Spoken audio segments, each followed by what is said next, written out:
Alright guys, welcome to my channel guys. So P2B drops a bombshell with regards to how he wants to actually return Nigeria to the state where it was before Tinubu took over. Alright, P2B actually has all these strategies. If you listen to him, you would find out that this man is not just like every other politician. So I know that a lot of persons are going to start judging him, saying that politicians are one. But in all honesty, listening to P2B would give you some sense of confidence to believe that this man is definitely going to do a different thing altogether from what we've been seeing from other presidents.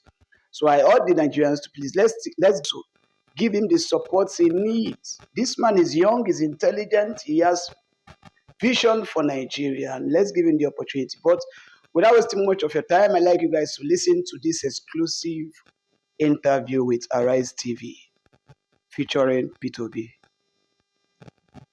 Bring you an exclusive and perhaps unmissable conversation with the 2023 Labour Party presidential candidate, Mr. Peter Obi. This is going to be his very first extended sit-down conversation and interview since the unveiling of the emerging opposition coalition platform anchored by the African Democratic Congress, ADC. As the political temperature begins to rise ahead of the 2027 election and as opposition figures align to challenge President Bola Tinubu and the ruling AC, Mr. Obi opens up to us on the program exclusively on the state of the nation, the deepening economic and security crisis, and where he stands in the evolving coalition talks in these over 1 hour special. He speaks candidly about his continued role in the Labour Party, his assessment of the Tinubu administration, his thoughts on Nigeria's democratic future, and notably his position on a single-term presidency should he run again. It's a conversation with insight, strategy, and vision. Once again, welcome to the program. And let me bring you the very first portion of our conversation with the 2023 Labour Party presidential candidate, Mr. Peter Obi. Your Excellency, Mr. Peter Obi, thank you so much for joining us. Thank you, Shane, for having me. How have you been? Surviving. Quite a while. Interesting. I saw you yesterday and in the ADC, the flag of the unveiling of the coalition platform. How did that come? Well, you can see what we said. The coalition just adopted a party for 2027. So we're trying to work together. The opposition are trying to come together to work together for the sake of Nigeria. So what does this then mean? Does it mean that you are an ADC member or a Labour Party member? Today, I'm a Labour Party member, and I remain in Labour Party. But we have all agreed to work in coalition for 2027 election. And for that, we've just adopted ADC. Going on, other parties, other individuals are going to still come in. But it's just like an unveiling, like you used it before, an adoption, which will still go into bringing other people together under the same umbrella and saying, we want better governance in this country. We want to see more competent government with the capacity and character to do the right thing. So at some point you are going to leave Labour Party, is that it?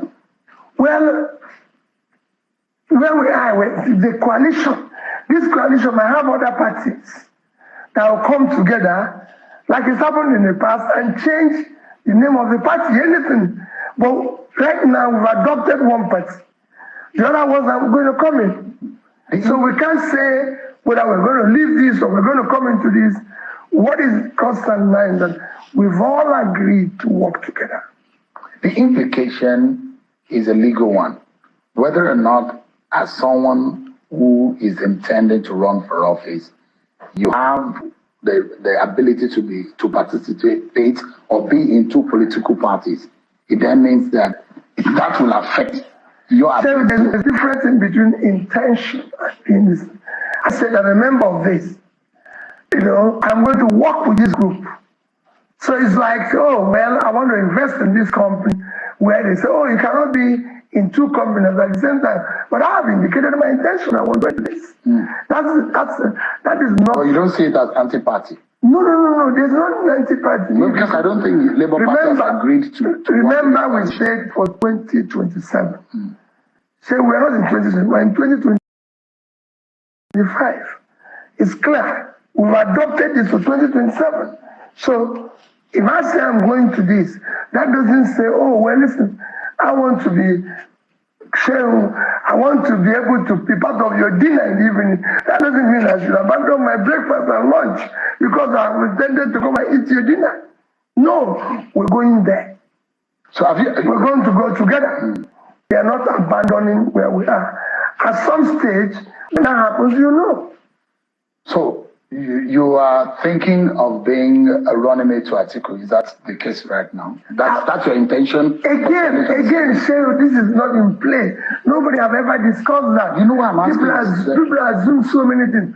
Nobody have ever discussed with me whether I'm going to be A or B or C. Shehu, I'm going to contest for the President of the Federal Republic of Nigeria. And I believe I'm qualified for it. You know the reason why I'm asking this? The coalition has been touted as Atiku-led coalition. And there are those who think that organization of coming together, that marriage is for an Atiku platform to run. People just assume anything in this country. And I don't believe in assumption. I don't live with it.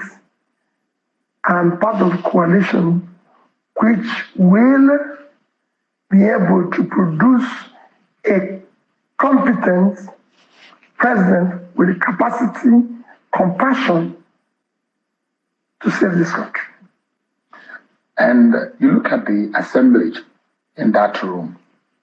Some have described them as geriatrics who are old and done politically, who have been former this, former that. And this is Peter Obi, and your reputation, you know what your reputation is with the Nigerian people. There are those who think that Peter Obi stands for a ray of hope, a beacon of hope for a lot of young Nigerians. And your association with some of those who have been described as spent, former this, former that. You don't think that there's a problem, that it's a contradiction? So, when a leader comes into the scene, you lead everybody. Your job is to change. You change old, you change young. You don't just say, oh, my job as a leader is to change those who are not even, and if you look at it, it's about everywhere in the world. Those who brought out change everybody. Even for those of us, I'm sure it's in Islam, it's within the Quran, it's in the Bible, that those who actually, like Paul, who was previously Saul, who actually wrote everything, was one of those who were major persecutors of Jesus Christ and his team. But God changed. They want good governance. So like a Messiah, that's what you want to be? Whatever you call it. A political Messiah. It's not for me to say, oh, this one is bad, this one is good. No. It is for everybody to come together and show that you can do things better. Is it not contradictory, though? There are those who say some of them had planned to sustain military rule in Nigeria. Some of them had run severally in the government that Nigerians thought that had failed. And you say you want to reform Nigeria. Is it not contradictory? In fact, you need some who have been in bad government. Their experience is critical. I can tell you one of the major companies in the world hired two people who have worked several companies because they can tell you what happened, why they failed. You need the experience of those who have failed and those who have succeeded to move on. And I need everybody. You need everybody. It is a critical experience because they know what can fail a system. And they know what was wrong with the system. So you need everybody. So if you want to serve, you must serve everybody. In all of this, the ultimate goal and agenda is to ensure that 2027, this government and this party, APC, led by President Tinubu, is swept out of prominence. That's the agenda, isn't it? Yes. And by all means, you are going to pursue it. We're not going to do it by all means. We're going to do it by all lawful means to make sure, because we've seen the failure, we've seen the incompetence of the government, we've seen they don't have the capacity to do the job. So you just have to do for the sake of our children. If this option, one of the options is for you to be a running mate, you will still keep it? There's no option here, Seru. We're not talking about options. Obi has to be on the ballot. Well, the rest is for Nigerians to decide. We have an incompetent government. So, as president of Nigeria, I'll bring civility and order in governance. I'll govern with the Constitution of Nigeria. I will respect the Constitution of Nigeria. I will govern within the laws. The government will obey the laws. I will do appointment by federal character. I will appoint competent persons with capacity and compassion for good of Nigeria. People that are worthy of emulation. So I'm not going to be Minister of Petroleum, like it's been.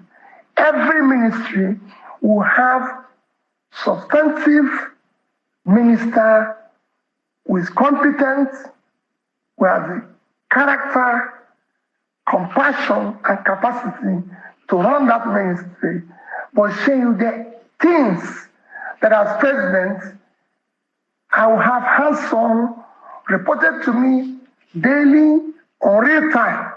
Number one is security of life and property of every Nigerian citizen.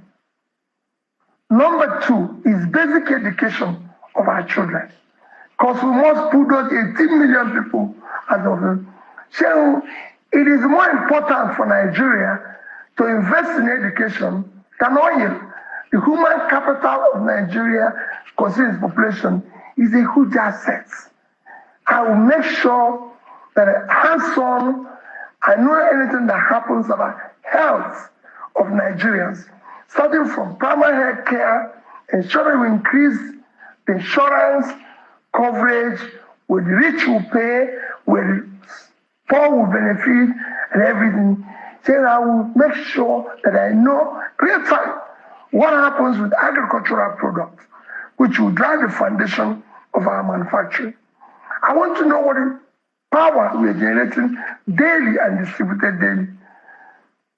And I want to look at the SMEs, the manufacturing, to ensure that they are properly supported with adequate interest rates. And I'd like to go into details of some of the crucial areas, because you campaign in 2023, and there are those who say, well, all of the things that this government said they would do are the things that Peter Obi also said he was going to do. And I'll come to those things in a bit.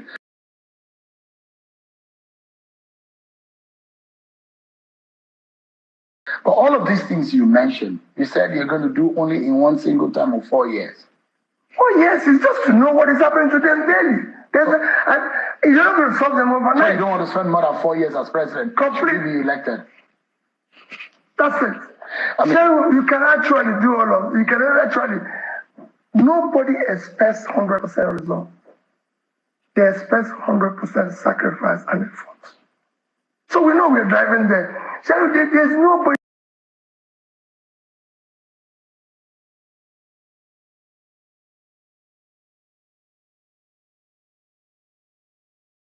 that going anywhere is going in one day. But if we in this direction, we're going in that direction. And so if you don't know where you're going, every road will lead you there. That's the confusion. Can Nigerians trust that commitment of a single term from you? So I said it and I put it in capital. I don't need a day more than 4 years. In fact, the day and before, you fix Nigeria in those 4 years. It's not, I will show the direction of good governance. That's why I said. To what end is this one single? Why do you want to spend? The constitution allows you. You've been a two-term governor. Why do you want to? In 2 years, there had been maximum damage. That shows 3 years can change it in good direction. People want to get up and see a president that cares, a president that shows compassion, So today we have a country without compassion. Leadership without compassion does not exist. It's a minus. It's not good for the country. Is there anything that you see that this government is doing that lacks compassion? So, in December 18th or thereabout, several children died in a battle. I think it was December 18th. On the 19th, the president from Nigeria flew from Abuja to Lagos for Christmas holidays.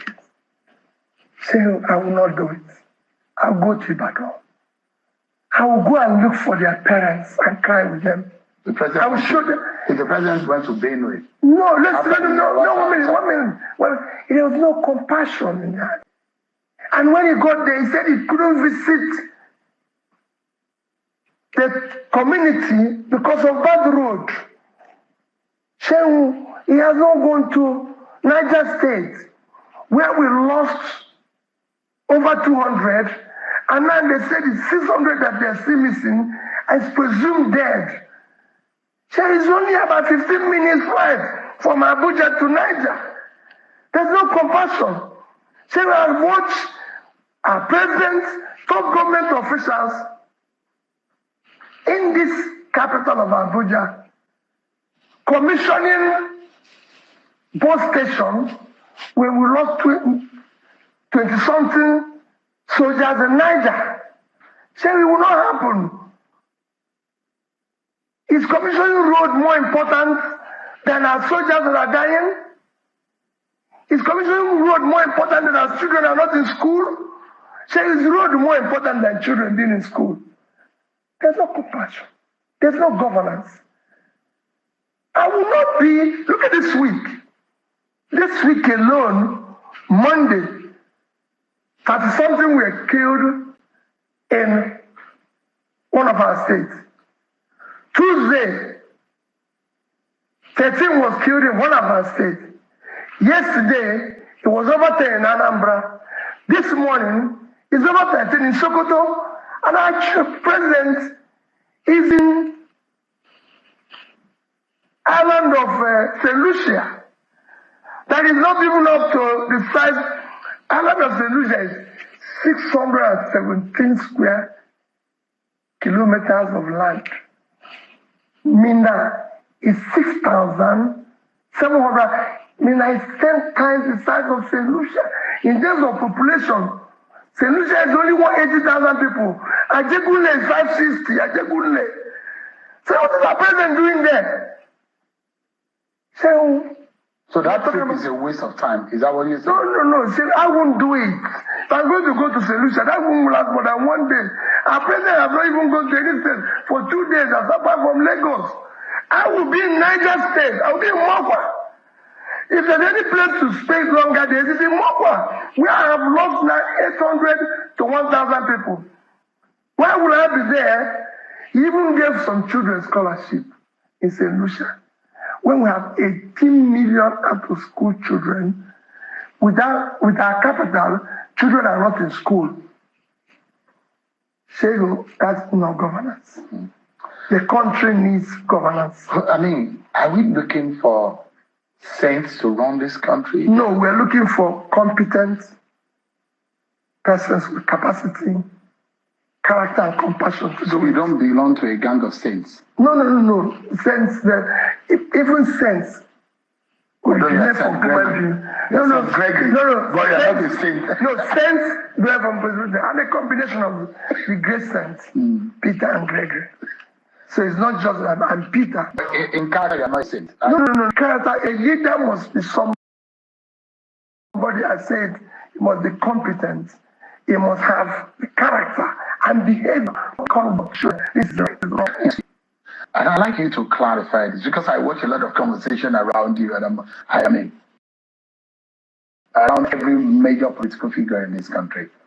How do you clarify this reputation that you work for the Abacha government or in the Abacha government? I've never worked for government before I became governor. I can tell you that. Did you do anything? Let me clarify for you. I've never worked for any government before. I was a very successful businessman. And everybody knows that. I was a very successful businessman. I built my business from scratch to something of repute. As a businessman, I'm also sharing part of those who were controlling trade in Lagos then. There was a time during Abacha's government, even what happened during Obasanjo's government, there was a time during Abacha's government, because you know when Abacha took over, they said all ports, seaports and everything closed. So they came out with a policy that caused congestion in our ports, even the airports. Goods were not being cleared, goods were not being exported and everything. And some of us felt, no, we need to go and see the problem we're facing. The president then directed the finance minister that he should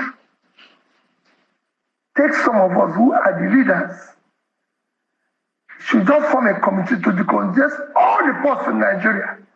And there were about 10 or 20 ports. Make sure that in each committee, one of us is involved. That's the only thing I had to do with the port.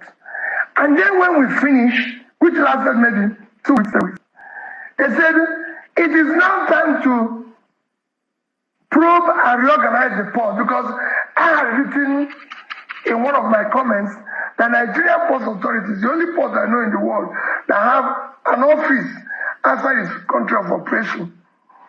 And coupled that they've seen whether they said, you become a member of the panel.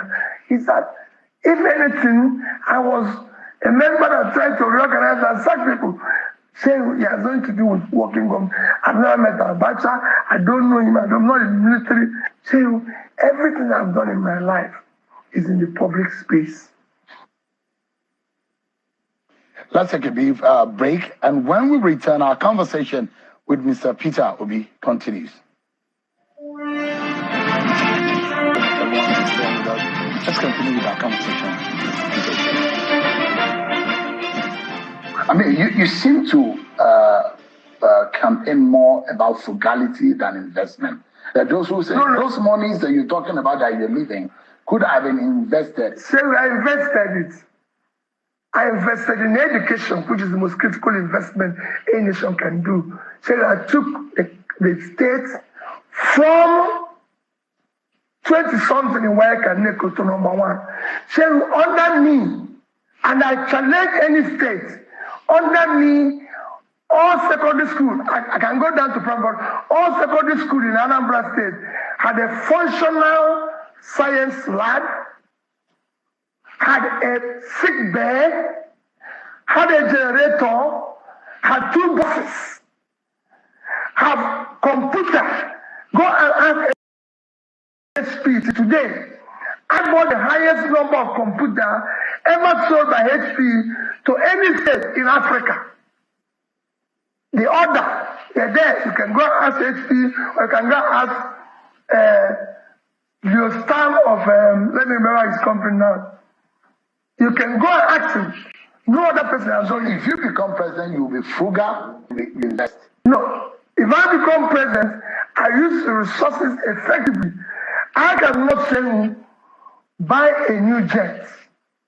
Even if you need one. I don't need one. You need one. Because you can go to anywhere with that jet. I will never need one. You fly Airpeace, you fly Ghana, you fly Of course, baby. Say, I will not use 150 billion to buy a jet when 80% of our primary healthcare centers are not functioning. Even as against security protocols. Which security? You've been a governor, you know what it is. No, what do you mean security? That's nonsense they tell. I was a governor for my first 4 years. I drove 406. For the rest of it, I didn't drive a bulletproof cars. Nobody's trying to kill you. You're doing the right thing. It's when you do the wrong thing that you're trying about death. With security agency, we are even allowed. No, forget all those things. If your people are dying, you should be ready to die. That's the job you chose. Or you go back to your house and live quietly. The president should also be ready to die if your people are dying. Why should we have security vehicles? No, you can fly. Who is protecting you in the air? If you catch it, everybody dies. The British Airways flies every day. How many people have died? Are they going to provide the security in the air? Let me take you to because what is important for our nation today is the alternative and the options that we have as a people, the hope of a better Nigeria. And economy is very key. And I look at this government, the administration says they are focused heavily on current currency reforms and subsidy removal, which many say have worsened inflation and hardship for ordinary Nigerians. What alternative economic strategies would you pursue to stabilize the economy and protect the most vulnerable compared to the current government's approach should you become president? That you need to remove first, to know the actual subsidy, and organize how you can gradually deal with whatever is remaining. And people must have to see the alternative. Say, when you may remove subsidy, you know what they said? They said is to stop borrowing to sustain it. But this government has borrowed more than government of Buhari put together. As at the time Buhari left, our debt was about 80 trillion. Today we're almost 180 trillion. Without anything to show for it. Is it a crime to borrow as a government? No. These are part of the laws I want to change. We must now make a law that all borrowing must be for investment. In critical areas of development, you don't borrow for consumption. Without that, you waste everybody's time. Saying I'm a businessman, there's nothing wrong in borrowing. If I borrow to build factory, it's different if you borrow to bury your father. Because your father is of no value, he's gone. It's just consumption. That's why I keep saying that I want to move this country from consumption to production. For example, what would you borrow for if you were president? So I'll borrow to finance education. I'll borrow to ensure that Nigerians have power. I can go on and on. There's so many things. How long can it take you, for example, to fix Nigerian power situation? So you went to Egypt. Thank you. So let me learn from them. That's it. It took Egypt 5 years. So we're not going to fix overnight. But remember what I said. Nobody expects 100% success. They want 100% effort. If development and what you do, governance must be measurable. So if we decide, okay, we are now at 4,000. So we can decide, I'm only going to do 8,000. But annually, there must be improvement. How would you do it?